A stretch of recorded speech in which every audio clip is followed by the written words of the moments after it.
kitchen and how to make sourdough bread step 2. It is Friday night. We have gone to work and come home from work and gone to school and come home from school, and we went to Jacksonville and we went to Sam's Club and we did a little shopping and we came back and it's about 9:30 at night, and I'm gonna make our bread dough and then I'm gonna upload this video so that you'll know what to do next.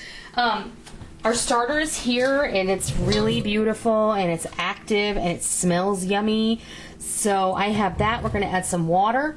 We're going to add a couple of dough amendments to this, and we're going to see how this is going to work. So let's see, this is very heavy. I'm going to add 2 cups of starter.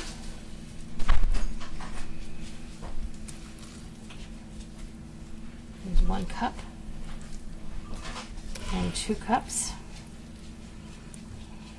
And I want to get everything out of there. Let's see. There you go. Excellent. Let me get a little scraper. Just because I'm, you know, we spent all this time making this. I want it all to get in the pot. Or in the bowl, as the case may be. Okay, now what we're going to do. Look, it's pathetic. Look, we used 2 cups and it went that far down. Okay. I'm going to add about a cup of warm water.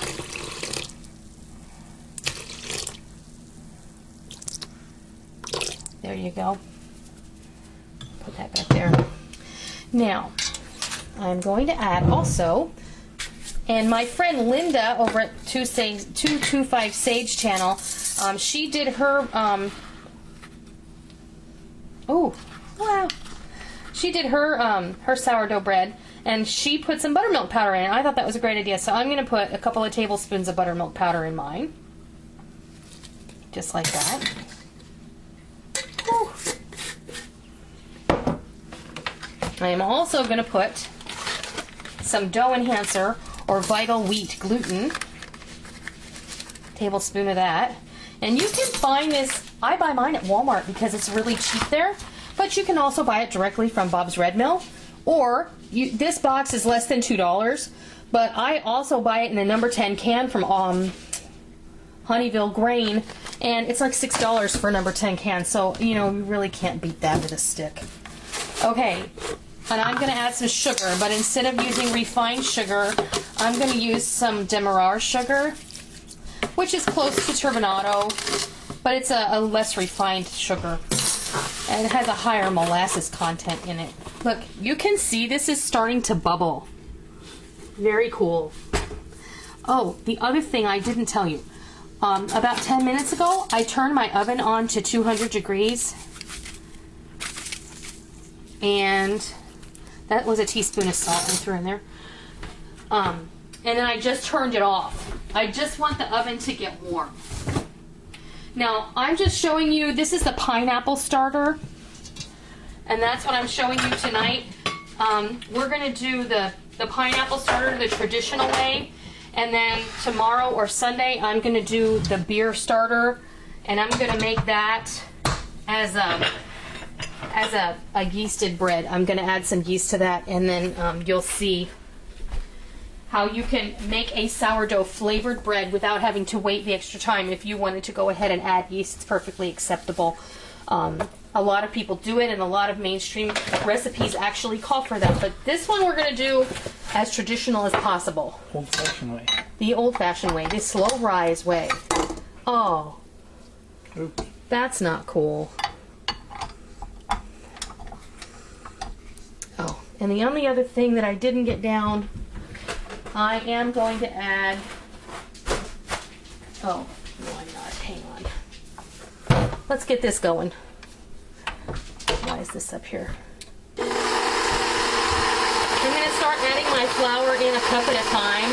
And this is King Arthur bread flour. And we're going to need between 4 and 5 cups. I'll show you when it gets to where I want it, when it's time to stop. It really is kind of feel as you go process.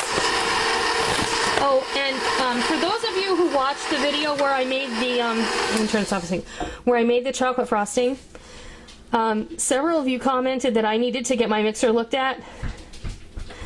The reason it squeaks is because this beater blade has a rubber scraper on it, okay? As opposed to this beater blade that does not. Okay? This blade is designed to scrape the sides of your bowl, and that's what you hear squeaking when you hear me making things and it squeaks, because after a while it stops squeaking. But I was reminded of that, so let's get back to work here. This is cup number 3. I'm going to give that a minute to incorporate before we keep adding more.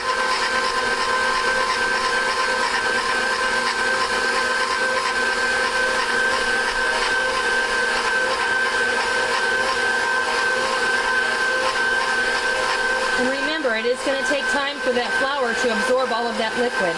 And it may only take 3 cups.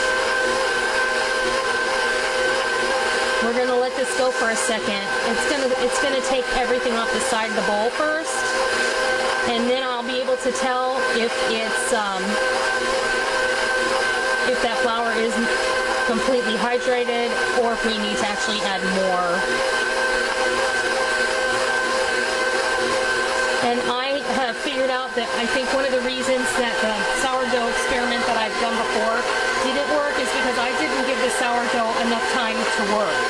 I didn't add any yeast to it, and it was very heavy and very flat because I'm a very impatient person. Now, do you see that flour is completely hydrated and it's starting to look like it's sticky? We're going to add another cup.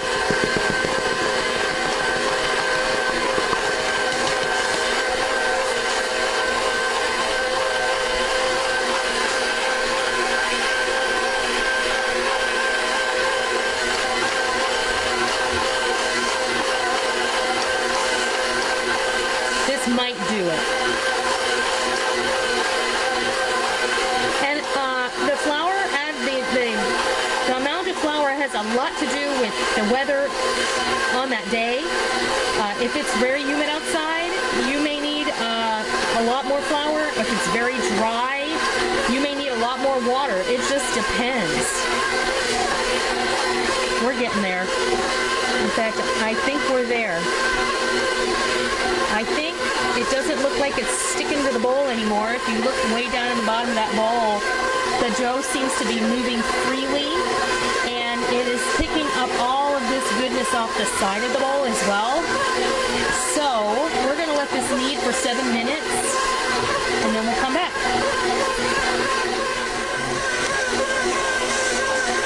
Okay, we're done kneading. Our 7 minutes is up.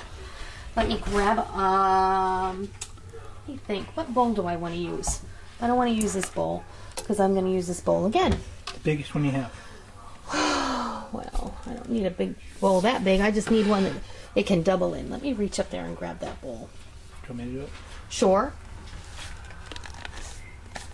Rick's going to get me the bowl. Pardon me, I had to sneeze. The other mixer bowl? Excuse me. Yeah, get that other mixer bowl. That's perfect. It's nice having a tall husband when you're a short person. That's all I'm good for. It is all he's good for.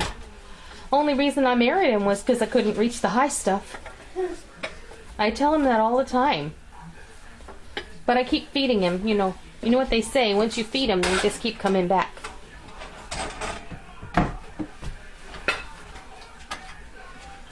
You'd thought I'd have learned by now. Alright. Here goes sweetie.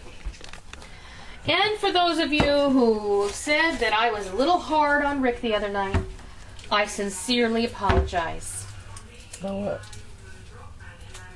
The other night when I was making the taco squares, and I said that after I'd better spray the pan because afterwards, and it sticks, you're going to tell me I should have sprayed the pan. And I was mean, yes I was, and I'm sorry. They called me on it. Okay, here, let me grab my vegetable spray. Can they be around all the time? What? Can they be around all the time? Can they be around all the time? They're around a lot. All right, let's pull this off. No, she treats me very well. And he treats me very well. All right. Now, sourdough bread is going to be different from a traditional bread dough. It's not. It is going to seem a bit sticky, but not. You don't want it so sticky that it feels runny. I am going to scrape this out of here though, and it is very thick. But it's pliable. It's nice. All right, so into this bowl, which I have sprayed with cooking oil spray. And now I have to get this dough off my fingers because it'll drive me nuts. All right, and now you can use oil. You can use vegetable oil spray. It doesn't matter. I just use that because I think it's quick and easy. If you don't like it, if you're not comfortable using that, that's fine. I will tell you a little secret though. The only kind of vegetable oil cooking spray I use is the Sam's Club brand, which is this Baker's and Chef's, because it only has oil in it. Okay. The nationwide brand, the popular brand that you buy in the grocery store, that is like a girl's name. If you look at that, the first ingredient is grain alcohol. Well, I don't think that's entirely necessary. I understand that they may actually use that as a propellant or something. I don't know, but obviously there's a propellant in there because it comes out of a spray can. But I don't think I need grain alcohol, and it has nothing to do with alcohol. I enjoy a cocktail every now and then, but you know, it is what it is. But that's the only brand I've ever used. And oftentimes, if you look at the store brand, they have a lot less ingredients than the nationwide brand. So anyway, that's just a little tip for you. Like I said, I preheated my oven, and I turned it off. And I'm just going to set my bowl in there, and I'm going to leave the light on all night. And I don't want any of that heat to escape. So that bread's going to take a nice long nap. It's going to go to sleep, and so am I. I'm going to clean up my mess, and I'm going to go relax with my husband for a little while. And then tomorrow morning I'm going to come out here and I'll show you what I do. So have a great night. I hope you get a pleasant sleep, and I'll see you in the morning. I almost forgot. We have to feed this this mother, otherwise it will get mad at me. And I already have enough problems with my real mother, so I don't need this mother mad at me. Okay. Cup of flour. Cup of water. Stir it up. Put her back in the refrigerator. And you're done. Simple.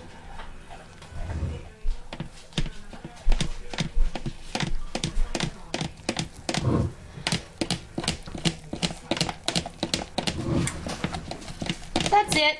Just don't forget to feed your mother, and then cover her back up and put her in the fridge.